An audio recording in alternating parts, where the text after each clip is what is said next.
When's the last time that you talked to someone about Jesus?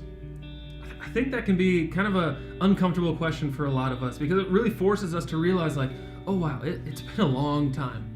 And then I don't know about you, but the next step that I usually take in this conversation with myself is to just justify myself. Like, well, I talked to someone about faith a couple months ago, and really, talking to people it isn't in my giftings. It's just not my thing. Like, not what you might consider bubbly as a human. Like, there are other people that are much better suited for this stuff than me.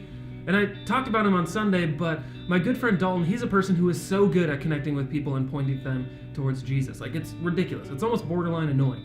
I told you all the story on Sunday about how he's been lifting with this hardcore atheist guy for like 9 months now, and then had dinner with him on Saturday, and the guy told him that he just feels like God is working in his life.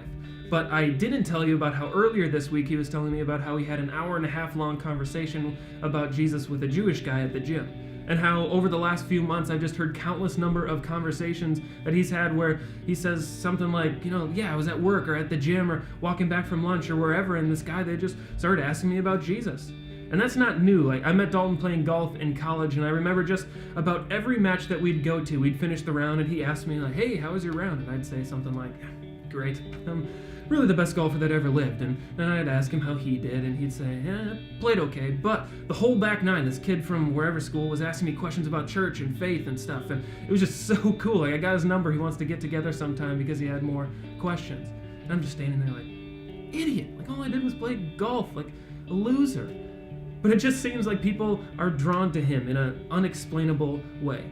And I used to let that bother me. Like, am I a bad person because people aren't drawn to me like they are to Dalton? I mean, come on, like, what's not to love?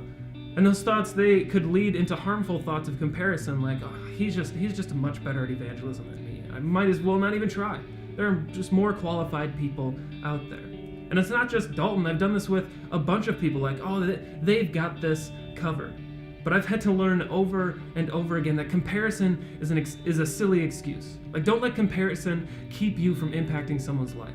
Like I said on Sunday, God has you where you are for a reason to make a difference in a way that only you can. We just have to be willing and bold enough to step out of our comfortable routines to be a light to the people around us. And ultimately, I think, have a clear vision of what the gospel means and what it's done in our own lives. That's something I've noticed across the board in people who just seem to be great at sharing their faces, is not only do they have a big picture of what the transformation of the gospel means in their own life, but they have a clear vision for what it could mean in someone else's. And that eternal perspective and thankfulness for what Jesus has done for us gives us an urgency and helps us lift our heads from our daily lives and notice the people around us who are hurting.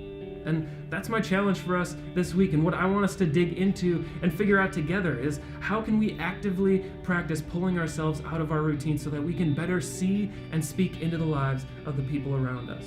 Not so that we can meet a quota like, okay, people, let's earn our heaven points. I want to see one a week. Like, no. But as Christians, like, we know the power of the gospel and know personally the transformation that takes place through Christ. And that should compel us to, like James said, notice the person who's wandering and bring them back. So how can we do that well?